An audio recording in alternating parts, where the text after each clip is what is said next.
تیتر اول امشب: موافقت مجلس ایران با بررسی طرح جنجالی محدودسازی اینترنت. آیا شبکه‌های اجتماعی بیش از پیش محدود می‌شوند؟ گسترش اعتراضات به اصفهان و ایلام. شماری از معترضان در بهارستان اصفهان عکس‌های رهبر جمهوری اسلامی را آتش زدند و شعار دادند جمهوری اسلامی نمی‌خواهیم. گزارش بنیاد برومند: جمهوری اسلامی بیش از 540 ایرانی را در خارج از کشور کشته یا ربوده. و قاچاق اعضای بدن زیر ذره‌بین. آیا مدل ایرانی فروش قانونی اعضای بدن جلوی قاچاق و مرگ بیشتر را میگیرد؟ به تیتر اول خوش آمدید.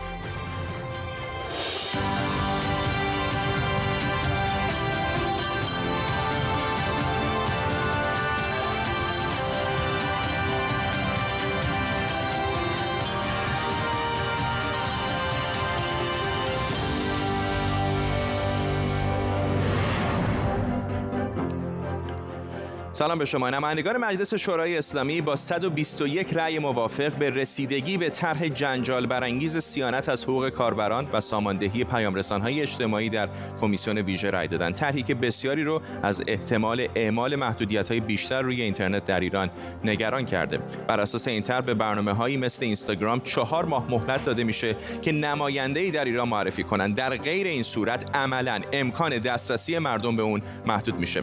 پیشنویس جدید این طرح بعد از حرفای علی خامنه‌ای رهبر جمهوری اسلامی ایران در نوروز امسال درباره ول بودن فضای مجازی تدوین شده. در طول برنامه تیمی از کارشناسان و خبرنگاران ما رو برای بررسی بیشتر این خبر و خبرهای دیگر همراهی می‌کنند. پیش از همه بریم سراغ احسان مهرابی، روزنامه‌نگار از برلین آلمان. آقای مهرابی، بیشتر به ما بگید که دقیقاً این طرح چه است؟ متن پیچیده‌ای داره، من سعی کردم بخونم، جزئیاتش کاملا مشخص نیست برای من که مفهومش برای کاربران اینترنت در نهایت چه خواهد بود. اینکه خود مجلس عملاً طرح رو به صورت ماده 85 تصویب کرده و در کمیسیون‌ها بررسی بشه برای این هست که بحث‌های مربوط به این طرح در فضای علنی مجلس مطرح نشه و در کمیسیون‌ها که بسته هست مطرح بشه. البته اصل این اقدام هم برخلاف روال معمول هست، چون طرح‌هایی باید بر اساس ماده 85 به کمیسیون‌ها برن که طرح‌های طولانی و مفصلی هستند و مطرح شدن اونها در جلسه علنی مجلس وقتگیر هست. این هم که گفته میشه که به هر حال اجرای این طرح به صورت آزمایشی هست، این هم در واقع عملاً درست نیست و بعد از مدتی عملاً طرح به صورت دائمی خواهد شد و این روال درباره برخی از قوانین مهم دیگه مانند قانون مجازات اسلامی وجود داشته. این طرح چندین بار تغییر کرده به دلیل به هر حال بحث‌هایی که مطرح بوده و هنوز میشه گفت که خود نمایندگان مجلس هم درباره محتوای کلی طرح به نتیجه نرسیدن. ولی کلیت اون چیزی که از قبل مطرح بوده این هست که اختیار بخشی از بخش‌های ورودی اینترنت به نیروهای مسلح داده میشه و عملاً اختیار اون از دولت سلب میشه. برای پیام رسان‌های خارجی عملاً محدودیت ایجاد میشه و اونها حق فعالیت نخواهند داشت.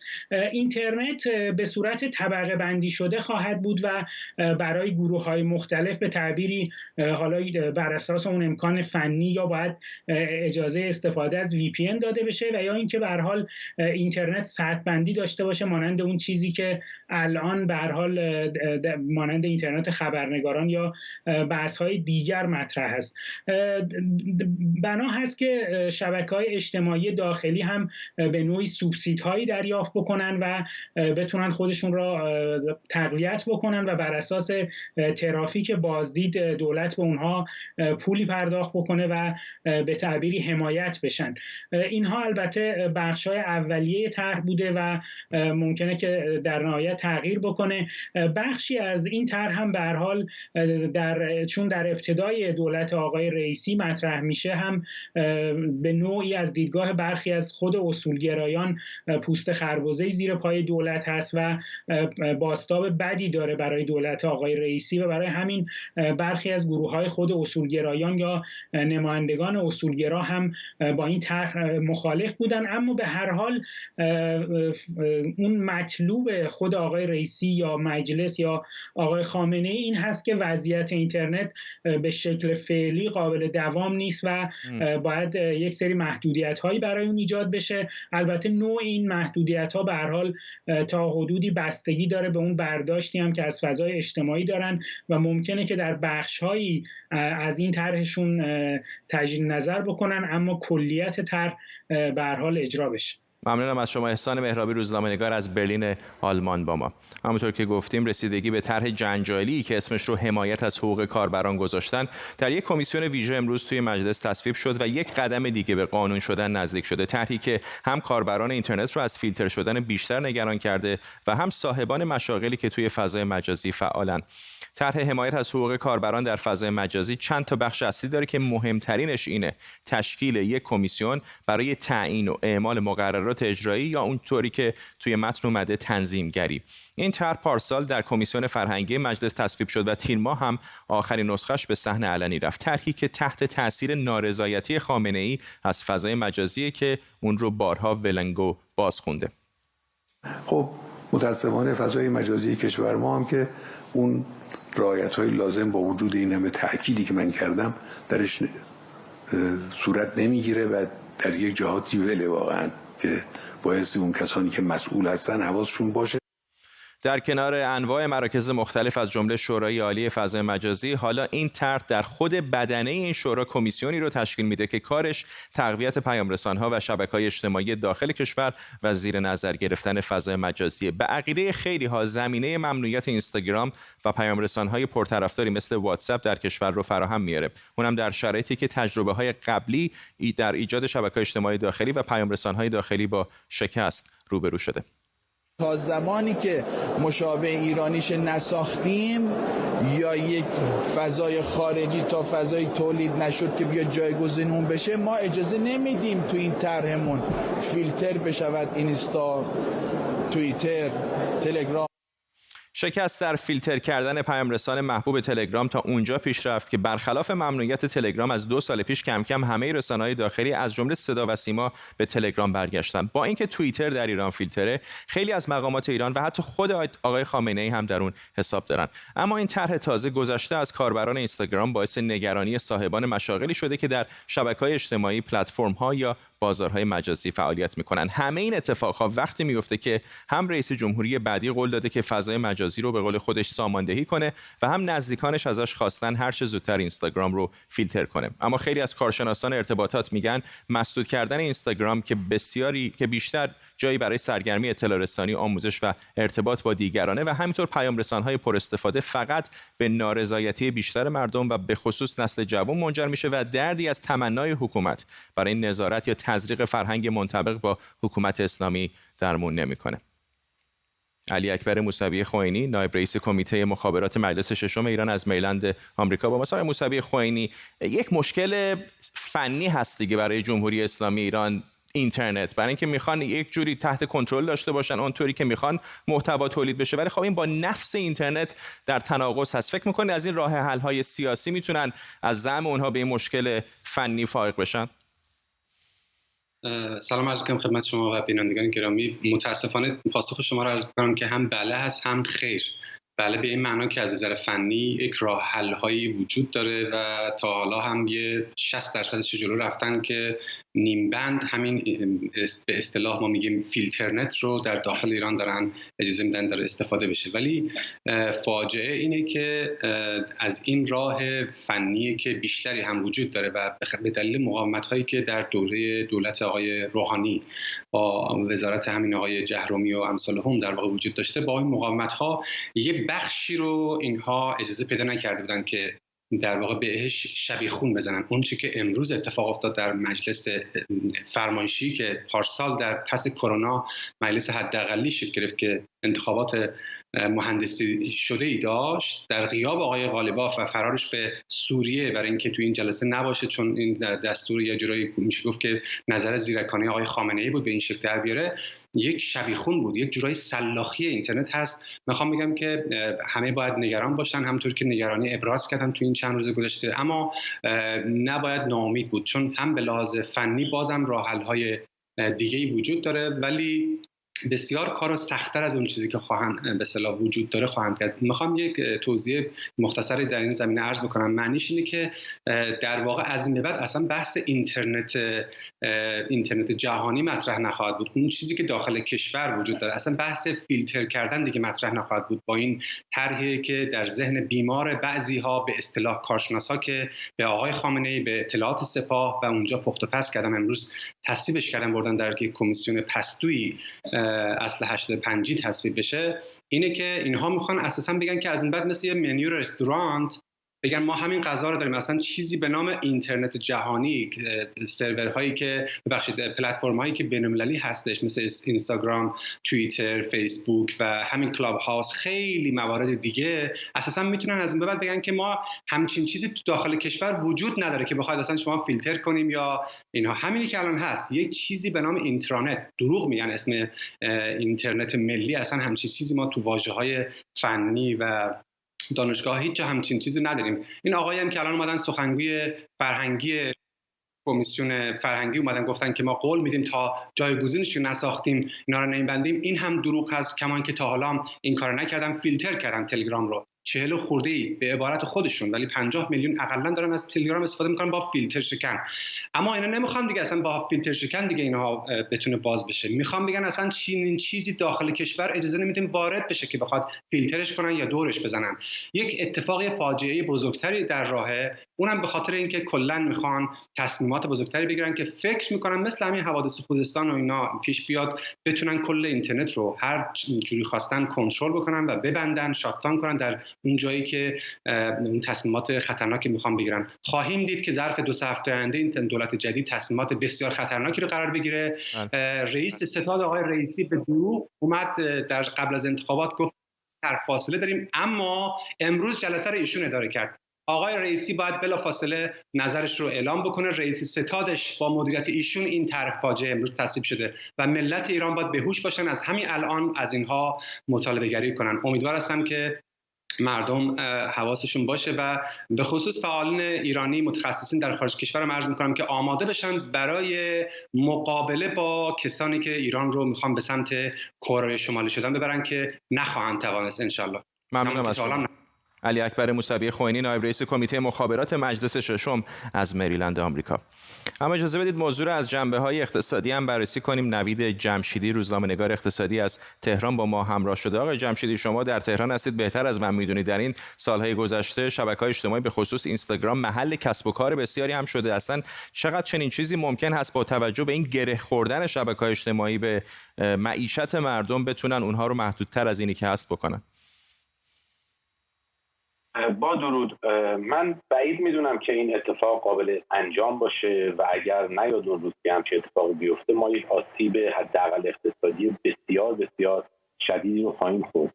نزدیک به 2 میلیون کسب و کار خرده فروشی و خدمات کوچک فقط در اینستاگرام در واقع فعال هستن و امرار معاش میکنن و کارشون رو انجام میدن. خود علی ربیعی سخنگوی حسن روحانی هم این اعتراف رو داشته که بیش از 1 میلیون هستن که دارن این کار رو انجام میدن. خب اگر که همچین فاجعه‌ای بخواد رخ بده که امیدوارم این اتفاق نیفته، ما شاهد این خواهیم بود که بیش از 2 میلیون نفر به لشکر بیکاران ایرانی در داخل کشور اضافه خواهد شد و این یعنی فاجعه، این یعنی کلاپس حداقل اقتصادی و تبعات بسیار وحشتناک اجتماعی.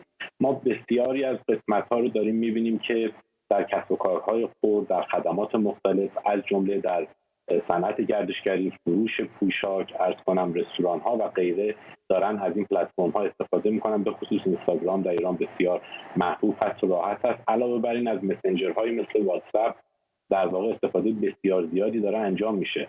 حتی این بهانه‌ای رو هم که اینها در واقع آوردن به این عنوان که ما از در واقع پلتفرم‌های داخلی بخوایم حمایت کنیم، خوشبختانه حدود 48 تا از استارتاپ‌های بزرگ داخلی مثل آپارات، مثل دیجیکالا، مثل دیوار و غیره در نامه اعلام کردن نه تنها این کمک نیست به ما بلکه به ما ضربه و زیان هم میزنه. به هر حال خیلی از اینا فرض بفرمایید مثلا از سرچ انجینی مثل گوگل استفاده میکنن. خب گوگل اگر بخواد کار نکنه چه چیزی میخواد جایگزین اون بشه؟ نه در ایران، در هر کجای دیگر جهان. و یا اینکه در واقع مسنجری مثل واتساپ رو استفاده میکنن و اینستاگرام که مثال واضحی هست در توضیحات و برنامه‌تون در واقع اومده. اگر چنانچه این موضوع اجرایی بشود که به نظر من وعده‌هایی که دادن به لحاظ فنی امکان پذیر نیست و ضرر و زیانی رو هم خود جمهوری اسلامی خواهد برد، اقتصاد ما، ایران ما به لحاظ اقتصادی حداقل مثل یک جزیره دورافتاده خواهد شد از همه جهان و تمدن و این اقتصاد بیماری رو که الان ما داریم از این هم بعدش بدتر میشه. ما بسیار جوانانی رو داریم که در واقع در تلاش هستن برای اینکه استارتاپ‌هایی رو درست بکنن و بسیار هم استعداد در این زمینه دارن و قطعا سوشال میدیاهای مثل اینستاگرام، مسنجرهای مثل واتساپ و چیزهای دیگه بسیار به کار اینها میاد و کمکشون میکنه و اگه این اتفاق بیفته اینها نابود میشن. همونجوری که عرض کردم ما حداقل چند میلیون بیکار دیگر هم خواهیم داشت. ممنونم از شما. نوید جمشیدی، روزنامه‌نگار اقتصادی از تهران با ما. اما همزمان با طرح‌های محدود کردن اینترنت در ایران، اعتراضها هم همچنان ادامه داره و در شهرهای مختلف تجمعاتی صورت گرفته. اعتراضات در چند روز گذشته از شهرهای مختلف خوزستان مثل اهواز و آبادان و خرمشهر و سوسنگرد حالا به شهرهای مختلف ایران از جمله تهران، تبریز و کرج و اصفهان هم کشیده شده. با وجود حضور سنگین نیروهای امنیتی و انتظامی در شهرهای مختلف، ویدئوهایی به دست ایران اینترنشنال رسیده که نشون میده دیشب هم در شهر جدید بهارستان در 20 کیلومتری اصفهان و همینطور در ایلام معترضان به خیابان‌ها اومدن و به شعار دادن علیه رهبر جمهوری اسلامی پرداختن و برخی حتی عکس‌های او رو آتش زدن.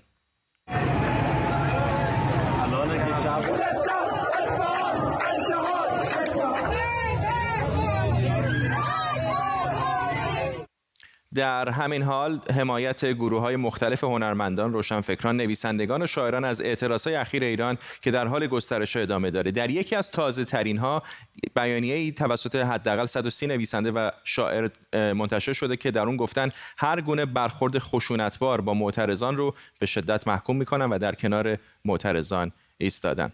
اینجا در استودیو همکارم پیام یزدانجو با ماست. پیام، متعدد هست تعداد این بیانیه هایی که داره منتشر میشه، حتی بین روشنفکران و نویسندگان هم این الان چندمیش هست اگر اشتباه نکنم. این تعددش رو چطور میبینی و چقدر میتونه مثبت یا منفی باشه؟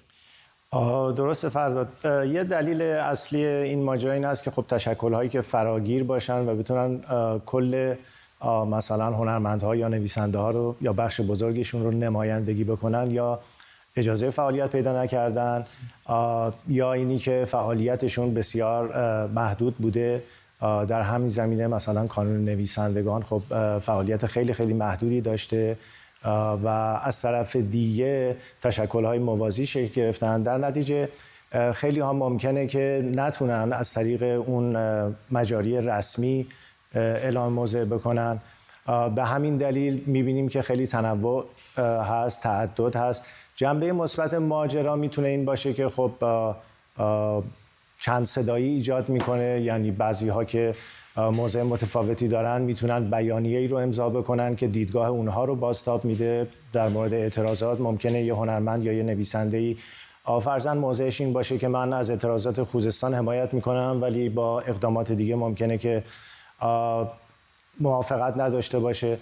جنبه منفی ماجرا این هست که وقتی اینقدر پراکندگی به وجود میاد، اگر که قرار باشه که اینها اثرگذاری داشته باشه و بازتاب و انعکاس مناسبی پیدا کنه، این خیلی محدودتر میشه. همین اثرگذاری که گفتی، اصلا میخوام یه سوال کلی‌تر بپرسم ازت. در حکومتی مثل جمهوری اسلامی کلا بیانیه‌های این چنینی چقدر میتونن اثرگذار باشن؟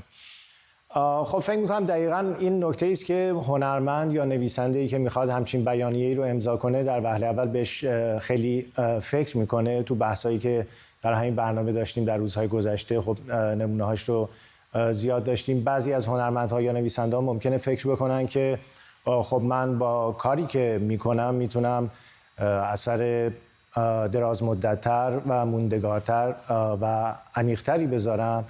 اما از یه طرف اگر که بحث در مورد شرایط داخلی کشور باشه، خب قطعاً ابراز همبستگی، یک نوع تقویت روحیه، این چیزها ممکنه که جنبه‌های مثبت ماجرا باشه.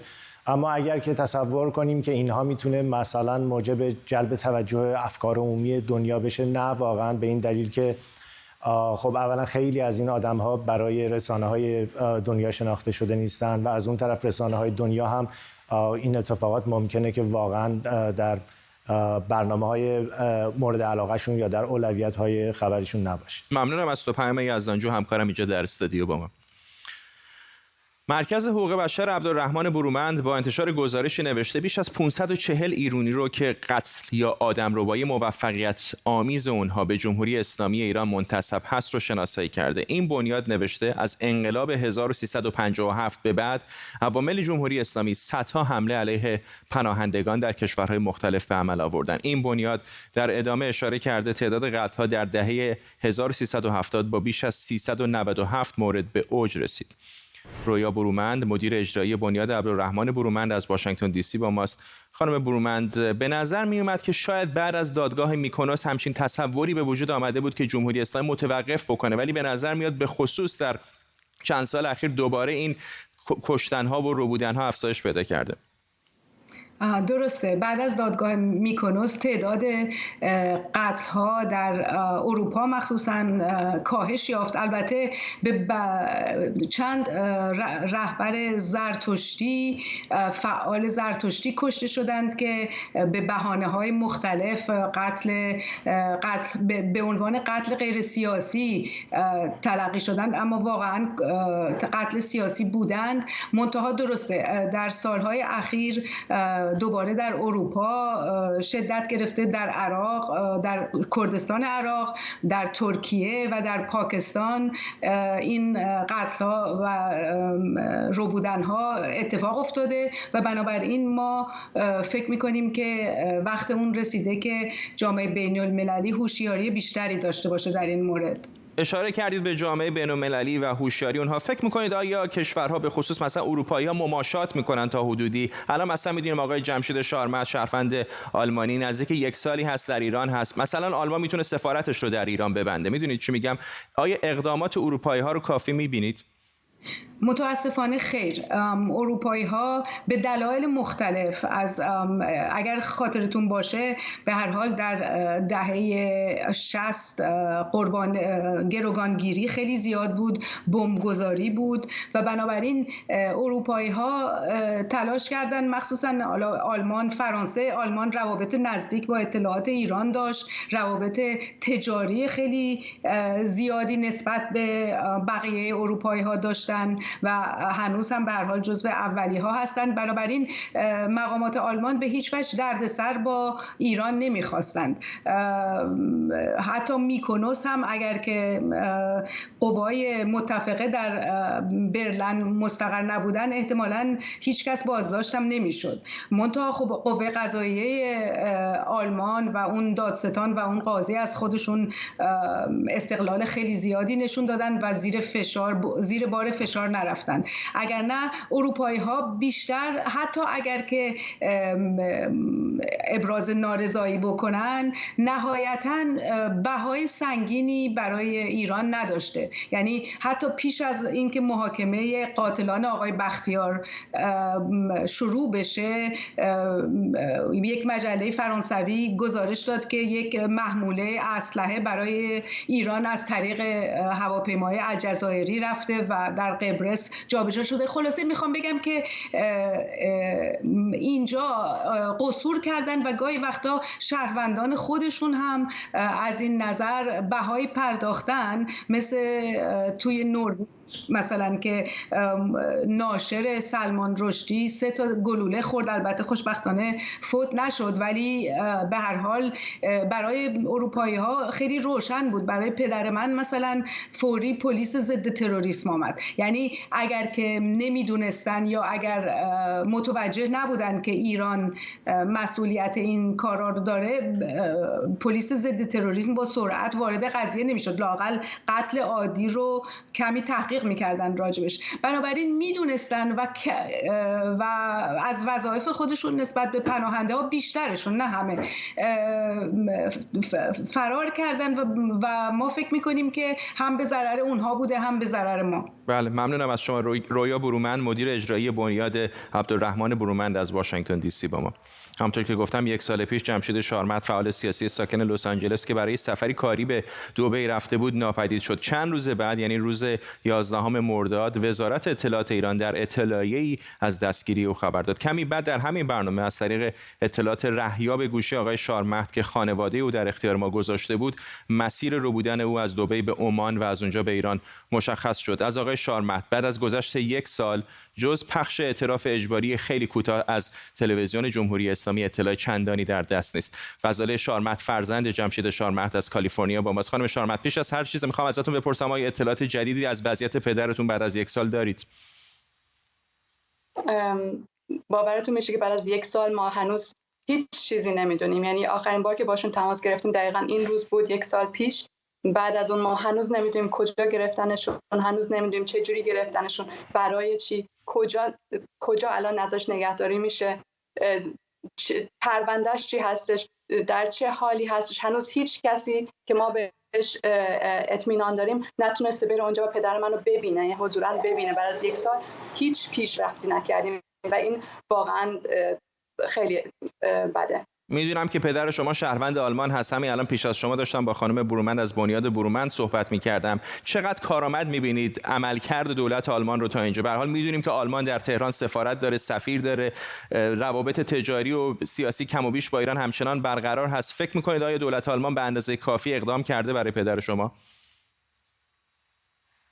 من دقیقاً نمیدونم که چی کار دارن میکنن. ما دائم باشون در تماس هستیم و اونا بهمون همیشه میگن که هر کاری که میتونن دارن میکنن، ولی وقتی نتایج رو نگاه کنیم و ببینیم بعد از یک سال حتی دسترسی بهش ندارن، حتی نمیدونن که کجا هستش، در چه شرایطی هستش، هیچ چیزو ندارن، یعنی نتایج نشون میده که 100% کارشون کم بوده. و نه فقط آلمان، تمام سازمان‌های حقوق بشر که انقدر دیر اومدن بهمون کمک کنن و به نظر من میدیا که انقدر کم راجبش صحبت کرد و انقدر این چیز عادی گرفته، همه اینا نتیجهش اینه که ما هیچ پیشرفتی نکردیم و هیچی دربارش نمیدونیم و الان یک سال به عنوان زندانی اونجا بیگناه گرفتنش و داره مجازات میشه. ممنونم از شما. غزاله شارمت فرزند جمشید شارمت از کالیفرنیا با ما.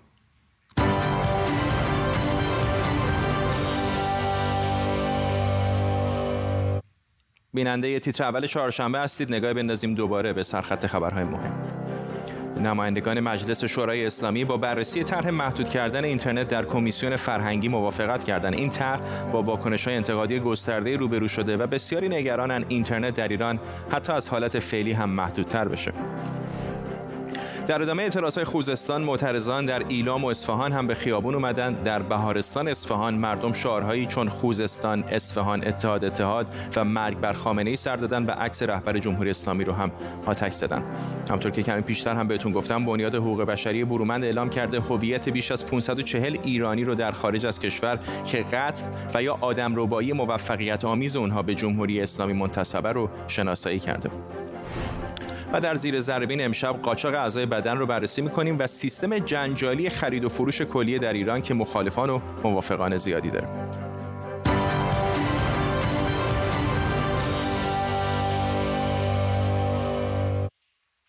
کلیه در بازار سیاه به چه قیمتی به فروش میره؟ جزئیات خرید و فروش اعضای بدن در ایران به چه شکلیه؟ توریسم درمانی چیه و چه ارتباطی با قاچاق اعضای بدن داره؟ آیا فروش اعضای بدن در ایران قانونیه؟ امشب قاچاق اعضای بدن رو زیر ذره‌بین میبریم.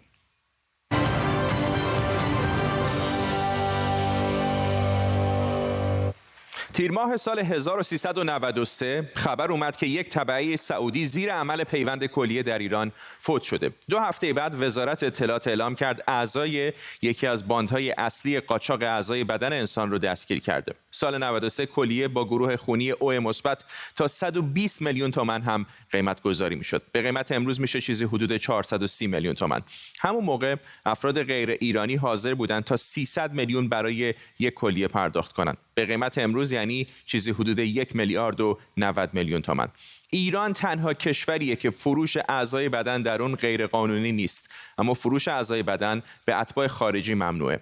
بقیه جاهای دنیا این کار کلاً غیر قانونیه، اما به دلیل وجود تقاضای بالا و کمبود عضو برای پیوند، بازار سیاه قاچاق اعضای بدن تقریباً همه جای دنیا وجود داره. এটা আমার নিজের আর্থিক অবস্থা খুব খারাপ, এনজিওর বহু টাকা ঋণ ছিল, এনজিওর চাপের কারণে এই কাজটা করেছি আর কি।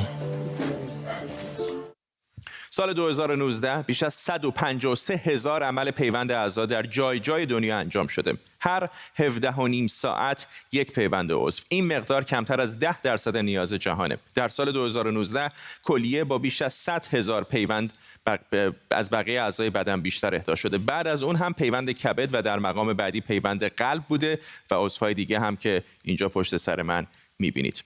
جالبه بدونید اسپانیا، آمریکا و پرتغال به ترتیب بیشترین تعداد اهدای عضو رو از اشخاصی که فوت شده دارن. در آخر جدول هم کشورهایی هستن مثل الجزایر و مراکش. اما اینکه چرا این آمار در اسپانیا از بقیه جاها بیشتره به نوع روش اهدا هم مربوطه. ما دو نوع روش داریم. اولی که با رنگ زرد روی نقشه پشت سر من نشون داده شده اینه که اهدا کننده باید صریحاً رضایت خودش رو در دوران زندگی به اهدای اعضای بدنش داده باشه.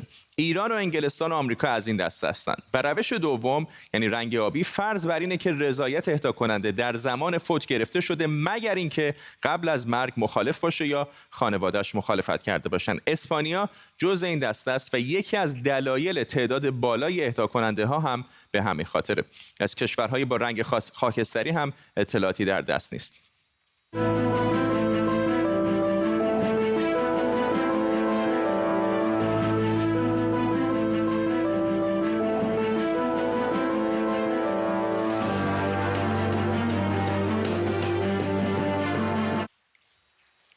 قاچاق اعضای بدن رو میشه به 3 دسته تقسیم کرد. یک، قاچاقچیانی که افراد رو مجبور به دادن عضو میکنن. این شامل فریب دادن هم میشه. دوم، افراد خودشون راضی به اهدا هستن اما در نهایت پول بسیار کمتری از توافق به اونها پرداخت میشه یا اصلا نمیشه. و سوم، افراد بیمار یا آسیب پذیر به بهانه درمان شدن تحت عمل جراحی قرار میگیرن و بدون اینکه خبر داشته باشن اعضای بدنشون رو برمیدارن. کلیه با کبد از اعضایی هستند که بیشتر قاچاق میشن. شهروندان کشورهای ثروتمند به کشورهای دیگه سفر میکنن تا بتونن اعضای بدن برای پیوند خریداری کنن. این نقشه هم که میبینید کشورهای دهنده و گیرنده رو نشون میده. میبینید که ایران جزو کشورهای دهنده دسته‌بندی میشه و عربستان سعودی و استرالیا و آمریکا جزو گیرنده ها. چین به ویژه از کشورهایی که در زمینه قاچاق اعضای بدن بسیار شناخته شده است. به گفته گروه‌های حقوق بشری حدود 1.5 میلیون نفر در زندان‌ها و اردوگاه‌های چین هستند که برداشت اعضای بدن در این اردوگاه‌ها انجام می‌گیره. نقشه سمت چپ زندان‌ها و اردوگاه‌هایی رو نشون میده که زندانیان سیاسی در اونها نگهداری میشن و نقشه سمت راست بیمارستان‌ها و مراکز تحقیقاتی رو نشون میده که پیوند اعضا در اونها صورت می‌گیره. مزاحمتون میشم. من شماره شما رو از روی دیوار نوشتم. مثل اینکه گروه خونیتون او مثبته، درسته؟ بعد 24 سالتونه، درسته؟ ورزشکارم نوشتین سالم. خب میتونم بپرسم چرا میخوایم بفروشین؟ و این هم قیمت‌های حدودی فروش اعضای بدن در سال 2007 یعنی 14 سال پیش. قرنیه $30,000، کلیه $62,000 و مثلا قلب به قیمت $130,000 به فروش می‌رسیده. اهدا کننده ها معمولاً آدم‌های فقیر، سربازان فراری، مهاجرها و پناهنده ها هستند. در ایران روزانه 12 نفر جونشون رو به دلیل نرسیدن عضو پیوندی از دست میدن. شاخص اهدای عضو در کشور نسبت به سال 79 60 برابر شده اما همچنان پایینه. شاخص ایدئال اهدای عضو نسبت به 80 میلیون نفر جمعیت باید 40 باشه. سالیانه 4000 مرگ مغزی در کشور رخ میده که قابلیت اهدای عضو رو دارن. هر مورد مرگ مغزی پتانسیل این رو داره تا 8 عضو و حدود 60 بافت مختلف رو اهدا کنه، ولی تنها 20% این موارد مرگ مغزی در ایران اهدای عضو میکنن. آخرین آمار شفاهی مربوط به قاچاق اعضای بدن در ایران همون سال 93 که رئیس انجمن حمایت از بیماران کلیوی گفته بود که از هر 1800 عمل پیوند کلیه بیش از 1000 مورد به صورت غیرقانونی انجام شده. با توجه به اینکه فروش اعضای بدن در ایران قانونیه، تبعیض و نابرابری در اهدای اعضا امری بعید نیست و با توجه به شرایط بد اقتصادی در ایران هم قاچاق اعضا خیلی دور از ذهن نیست.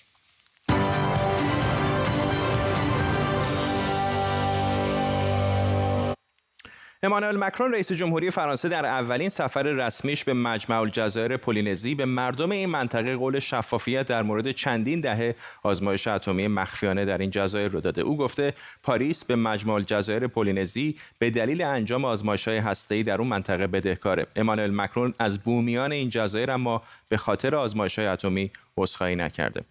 همکارم نیلوفر پور ابراهیم از پاریس با ماست. نیلوفر، الان بعد از گذشت سالها داره فرانسه برمیگرده به پیشینه‌اش و سعی میکنه یک واکنشی نشون بده. عذرخواهی اما نکرده رئیس جمهوری فرانسه. نه، دقیقاً این سفر امانوئل مکرون به پولینزی تحت تاثیر میراث تست‌ها و آزمایش‌های اتمی فرانسه در اقیانوس آرام قرار گرفته بود. انجمن‌های قربانیان خواستار این بودند که امانوئل مکرون عذرخواهی بکنه از مردم این منطقه که چنین اتفاقی نیفتاد، هرچند که گفت مسئولیتش رو میپذیره. اشاره کرد به اینکه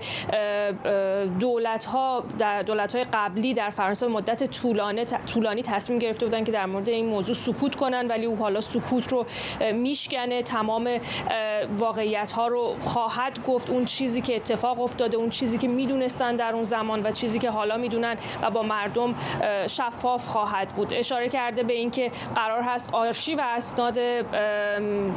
اسناد ارتش فرانسه در مورد این آزمایش ها از طبقه بندی محرمانه خارج بشه و همینطور غرامت پرداخت بشه به کسانی که آسیب دیدن. تا اینجا دولت فرانسه متهم بود به اینکه مخفی کاری کرده و آثار و تبعات این آزمایش‌های هسته‌ای رو ناچیز برشمرده، واقعیت‌ها رو به مردم نگفته، از اونها محافظت نکرده، به اونها اطلاع نداده در اینکه چه اتفاقی داره در اون منطقه میفته و به در واقع هشدارهای سازمان‌های بین‌المللی هم گوش نداده و به مدت 30 سال این آزمایش‌ها رو چه در فضای باز و چه در اقیانوس انجام داده که همچنان تبعاتش رو می‌بینن و گفته میشه 110,000 نفر در اون زمان که جمعیت کل این مجمع الجزایر آسیب دیدن و همچنان دارن رنج میکشن از این آثار این تشعشعات رادیواکتیو. ممنونم از تو نیلوفر پور ابراهیم، خبرنگار ما در پاریس. تصاویر زنده داریم از پنسیلوانیا در آمریکا. لحظاتی پیش جو بایدن رئیس جمهوری آمریکا در سفری به این ایالت وارد این ایالت شده. آقای بایدن قراره در مورد توسعه صنایع آمریکا صحبت بکنه. همونطور که گفتم امانوئل مکرون به جزایر پولینزی رفته و به خاطر آزمایش‌های اتمی در این مجمع الجزایر که مخفیانه در اونجا انجام شده بود از مردم این جزایر عذرخواهی نکرده. به همین بهانه شاید بد نباشه با هم نگاهی کنیم به آغاز آزمایش‌ها و انفجارهای اتمی که منجر به دستیابی بعضی کشورها به سلاح‌های اتمی شده. اولین کشوری که دست به آزمایش بمب اتم زد، درست حدس زدید، آمریکا بوده که بمبی به اسم گجت رو بعد از 3 سال تحقیق منفجر کرد و به این ترتیب بشر وارد عصر سلاح اتمی شد. بعد از آزمایش اتمی آمریکا در سال 1945 کشورهای دیگه‌ای هم طی سالهای بعد برای اولین بار آزمایش اتمی انجام دادن، مثل شوروی، بریتانیا، فرانسه، چین، هند و پاکستان و البته بالاخره کره شمالی در سال 2006 میلادی. با افزایش تعداد این کشورها ذراتخانه هسته‌ای دنیا هم به ویژه در دوران جنگ سرد پرتر میشد، تا جایی که در سال 1986 کشورهای دارای این تسلیحات در مجموع حدود 70,300 کلاهک هسته‌ای در اختیار داشتند. اما با انعقاد معاهدات خلع سلاح هسته‌ای از تعداد این بمب‌ها به ویژه در آمریکا و شوروی و بعداً روسیه کاسته شد. بنا به آماری که اوایل سال جاری میلادی منتشر شده، الان حدود 13,100 بمب اتمی در دنیا وجود داره. این در حالیه که قدرت کشتار و تخریب سلاح‌های هسته‌ای به شدت افزایش پیدا کرده. گفته میشه اولین بمب اتمی که روی هیروشیما انداخته شد فقط 15 کیلوتن قدرت تخریب داشته، در حالی که الان برای نمونه روسیه بمبی داره که قدرت تخریبش 800 کیلوتنه. از این 13,100 بمب اتمی که الان در دنیاست، حدود 2,000 تاشون که متعلق به آمریکا، روسیه، بریتانیا و فرانسه هستند، در حالت آماده باش قرار دارن تا با یک هشدار کوتاه به سمت اهداف احتمالی شلیک بشن. بیشتر از 90% از تسلیحات هسته‌ای موجود متعلق به 2 کشور روسیه و آمریکاست که هر کدوم حدود 4,000 کلاهک اتمی دارند. گفته میشه کشورهای چین، هند، کره شمالی، پاکستان و روسیه در حال افزایش ذخایرشونن و ذخایر فرانسه و اسرائیل هم در سطح ثابت مونده. اما اینجا در بریتانیا چند ماه پیش رسما اعلام شد که برنامه‌ای برای کاهش تسلیحات هسته‌ایش رو این کشور کنار میذاره و میخواد کلاهک‌های اتمیش رو افزایش بده، البته به شکلی که تعدادشون از 260 تا تجاوز نکنه. این عدد قبلا قرار بود 180 تا باشه. در همین حال بر اساس آخرین آماری که کارزار جهانی برچیدن سلاح‌های هسته‌ای داده، کشورهای دارای سلاح اتمی در سال 2019 میلادی حدود 73 میلیارد دلار برای تسلیحاتشون هزینه کردند که نسبت به سال قبلش حدود 7 میلیارد دلار افزایش داشته. هزینه‌ای که در مجموع حدود 139 هزار دلار در دقیقه بوده.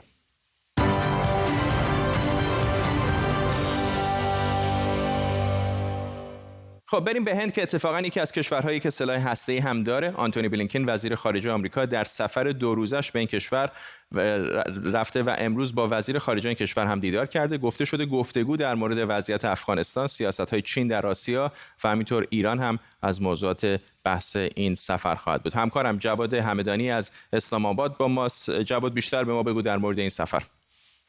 آنتونی بلینکن وزیر امور خارجه آمریکا صبح امروز در واقع کار خودش را آغاز کرد و یک در واقع میشه گفت دستور کار بسیار گسترده‌ای را به همراه خود داشت و دیدارهای پشت سر هم داشت. از صبح امروز تا غروب پشت سر هم او دیدار داشت و پس از هر دیدار هم یک توییت را ایشون منتشر میکرد. دیدار او با مشاور امنیت ملی هند اجیت دووال حدود 1 ساعت طول کشید که یه چیزی خیلی کم سابقه است. همچنین دیدار او با در واقع همتای خود آقای جیشنکر و نخست وزیر هند ناریندرا مودی بسیار حائز اهمیت بودند و زیاد جلب توجه کردند. در این سفر ادبیاتی که به کار برده شد از اون میتونیم پی ببریم که چقدر دو کشور به همدیگه نزدیک شدند. زیاد صحبت از ارزش‌های مشترک دو کشور شد، چالش‌های مشترک و همچنین ادبیات مثل اهداف مشترک و راهکارهای مشترک و منافع مشترک زیاد به کار برده شد. اما به نظر میاد که همه گیری کرونا بیش از همه مورد توجه قرار گرفت و آقای آنتونی بلینکن به این موضوع اشاره کرد که حدود 200 میلیون دلار را بیشتر آمریکا به هند کمک کرده تا هند بتونه از این بحران بیرون بیاد با توجه به آنچه که در ماه‌های اخیر در هند در واقع رخ داده و همچنین 25 میلیون دلار را امروز وزیر امور خارجه آمریکا اعلام کرد که به هند کمک خواهد کرد تا هند بتونه در واقع از این بحران بیرون بیاد. همچنین موضوع افغانستان بسیار بسیار مهم بوده و طرفین از عملکرد طالبان در روزهای اخیر هم انتقاد کردن و گفتن که با توجه به نقض حقوق بشر نمیشه در واقع از طالبان حمایت کرد و طالبان باید در واقع برگردن به میز مذاکره. ممنونم از تو. همکارم جواد همدانی از اسلام آباد پایتخت پاکستان با ما. به این ترتیب ما هم میرسیم به پایان تیتر اول امشب. این برنامه رو کمی دیرتر میتونید در یوتیوب هم ببینید با زیرنویس فارسی و انگلیسی و عربی و عبری. برنامه بعدی ما روز شنبه خواهد بود ساعت 8 شب به وقت تهران.